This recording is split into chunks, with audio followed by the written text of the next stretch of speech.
ನೋಡಪ್ಪ, ನಾನು ನಿನ್ನೆ ಮಾತಾಡಿದ್ದೀನಿ.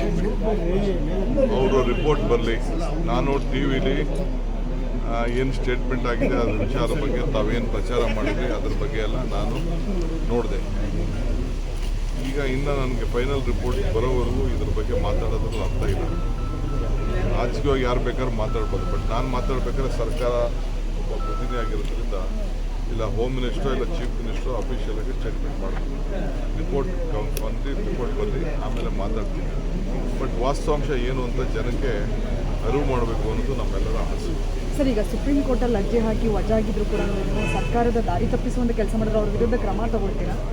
ಈಗ ಬೇಡ, ಅದು ನಮಗೆ ಸುಪ್ರೀಂ ಕೋರ್ಟ್ ಆಗಿದ್ದು ಗೊತ್ತು, ಕೇಸ್ಗೆ ಹೋಗಿದ್ದು ಗೊತ್ತು, PL ಹಾಕಿದ್ದು ಗೊತ್ತು, PL ನಡೀರಿ ಅಲ್ಲೇ ಲೋಕಲಲ್ಲೇ ಹೋಗಿ ಅಂತ ಅವ್ರು ಬೈಕ್ ಕಳಿಸಿದ್ದು ಗೊತ್ತು, ಅದೆಲ್ಲ ನಮ್ಗೆ ಗೊತ್ತಿದೆ ಅದು. ಬಟ್ ಅದನ್ನು ಯಾರೂ ಸುಪ್ರೀಂ ಕೋರ್ಟ್ ಆಗಿದೆ ಅಂತ ಯಾರು ಹೇಳ್ಕೊಡಲ್ಲ. ಬುರುಡೆನ ಎತ್ಕೊಂಡೋಗಿ ಡೆಲ್ಲಿಗೂ ಎತ್ಕೊಂಡು ಹೋಗೋರು ಬುರುಡೆನ. ಅದು ಕೂಡ ನಮಗೆ ಮಾಹಿತಿ ಇದೆ. ಬಟ್ ಅದನ್ನು ನಾವು ಅಧಿಕೃತವಾಗಿ ಡಿಪಾರ್ಟ್ಮೆಂಟ್ ಅವರೇ ನಮಗೆ ನೋಡಿ ಇದನ್ನು ತಿಳಿಸಿದೆ. ಅದನ್ನು